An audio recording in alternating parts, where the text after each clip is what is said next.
Catus, Maximus here, this time with yet another promo product. They've built up a stack of these, so I gotta get through them. And yes, this is a 40 amp DuraTech plasma cutter. The DuraTech that is one of many hand tool companies on Amazon. But they've been trying to set themselves apart and have apparently had some decent enough sales, so they're actually expanding from just hand tools into other tool-related products such as plasma cutters and even welders. They are paying attention to stuff. I had actually asked for the MIG welder they had, and they said they're updating it, so at least they are updating things. Well, I'll say right off the beginning, besides that little promo video from them of doing the plasma cutting, as this one is different and interesting, or is different in different ways compared to the Viver one that's a little bit more powerful. This one just seems there were different approaches taken to designing each of both the Viver and this machine. And this one is a little more expensive. The Vivers are like around $200. This is about $240 and has less power, but it is better designed. It has quite a few things that are going for it, to tell you the truth.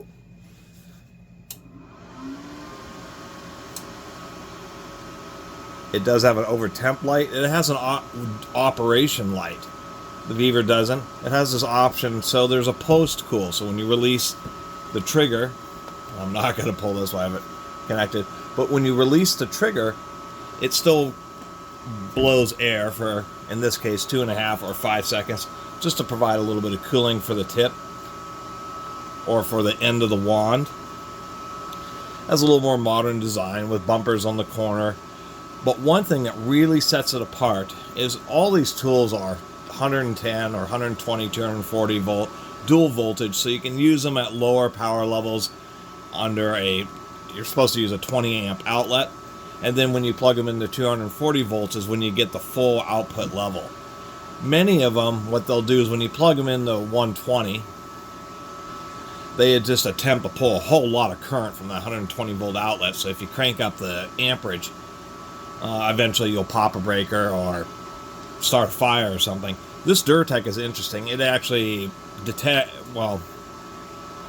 I say it actively detects. They're all switching power supply based units, but some just let it go. This one, if I crank it all the way up, it only goes to 20 amps. And it's not a defect. It's the fact I have it plugged into a 120 volt outlet that it's going to intentionally limit the output current to only being able to cut maybe, 4 to 6 millimeter, maybe up to 1/4 inch steel or something like that. But I like that because it is a big safety feature. It even has like a little list here where it tells you, where it says it's limited to 15. Interestingly enough, at 120 volts, it's about a 1-to-1 ratio. So on a 15 amp outlet, you're limited to 15. 20 amp, you're limited to 20. And when you're on a full 220, 30 amp circuit, then it'll do the full 40 amps of output. But nonetheless, I think that's kind of a nice little safety feature for people to use at home.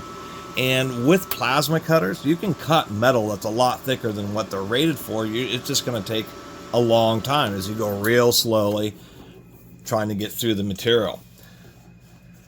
Some things as far as comparing, besides that one feature which I liked and the adjustable duration, it actually seems like the wand on this is just a little bit cheaper than the Viver wand.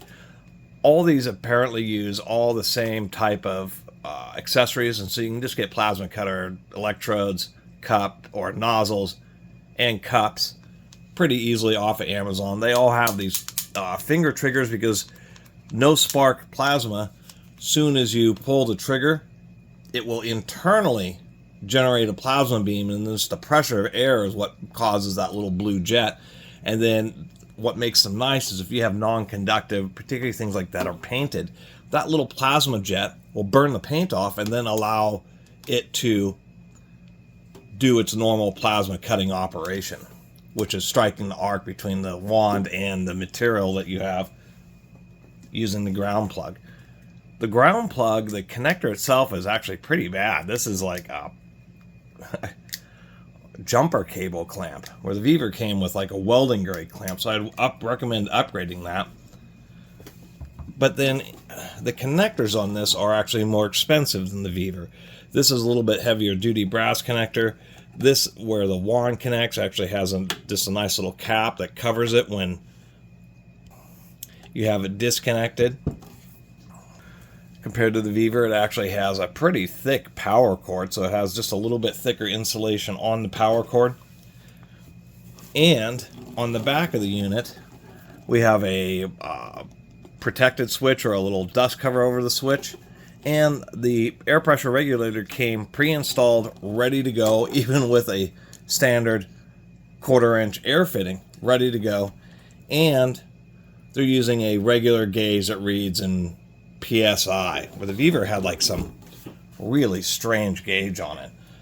So this one is more consumer friendly. And since it's so bulky with all this stuff on here, let me pull some of these things off. These extra terminals on these plasma cutters is that no spark, and it's a whole separate conductor that goes up through the wand. So no spark, or excuse me, Pilot Arc plasma cutters, the wands for them are different. You can't upgrade a non-pilot to a pilot by, like, the wand has to match the machine. Other than that, I guess we'd take a little look inside here. I will say that the whip on this, the length of the cord, is about 10 feet. It's a pretty decent length. It's actually a lot longer than the ground cord is. They know that they have to have longer whips for the wand itself, or the torch itself. And I think they just rely on you buying a longer piece of wire to upgrade the ground cable. And so that's the one thing to say about it. It seems like all these, they really do give you way too short of a ground cable, but at least they give you pretty long whips. Ideally, the ground's going to be a distance away from where you're cutting, and so is the machine. And I think the only real thing to be negative about, besides, being a low current, is this is a mighty large grill. I would have liked if they would have just done louvers in the front, because even though the fan pulls from the back and blows out the front, I mean, just all this, everything is just kind of all exposed in there. So we'll take a look inside this, mainly because they're also doing something which I will give them. They obviously hired, some type of company a company to put together this manual, because this is, as good as any of the Milwaukee or DeWalt manuals. We have all of our fault codes. We have troubleshooting, quite a few pages of troubleshooting flow charts, which are easy to deal with. We have circuit diagrams, part breakdowns, part lists. That's an improvement too. Well, we had our little chart down here on the bottom, and so this is the difference. This thing on a 240 volt maximum output, 25% duty cycle. The Viver is rated for 30% duty cycle at maximum output. So the Viver has slightly heavier duty electronics in it than this DuraTech does. That might be also due to this being a smaller unit. It's just that the electronics are just not able to take the thermal load. It's always a thermal load. That's what that is. When they don't give a specification, the default is 10 minutes, so 25%. They're saying, run it for 2.5 minutes and then give it 10 minutes to cool. If it's really hot and you're using it outside on a 110-degree day, it'll probably overheat easier than if it's freezing outside or in your shop, where it's able to stay a lot cooler. But that's what it's rated. It's not. The other thing is, as you're plasma cutting, the amount of current during the cut does vary some. So it's just a little bit of variability. But this is a small unit. We can see what we have here is we have our big capacitor bank, huge inductor, because it's like a switching power supply, kind of like in a computer. And then we have a section, I suspect that this area here that has a shrink tube on it, maybe so that since it's a pilot arc, there's going to be, oh, it is, it's right in front of my face, it's right here. So that's the high voltage transformer. People who have worked on TVs will be familiar with those type of things. And so that's actually up top here. You know, people go back and look at the Viver one, they'll see that the Viver did have a heavier duty motherboard. The Viver also had a bunch of plastic to channel the air. This just has the fan, and it kind of just generally blows across those heat sinks, which is just fine. Interesting that they have another inductor just right here mounted to the terminal.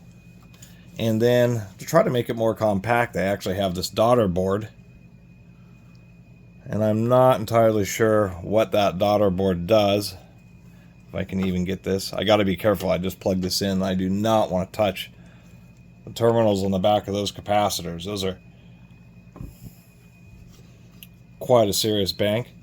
I will give them credit. You can see that there's what looks, it's a lacquer, like an epoxy coating that's known as conformal coating.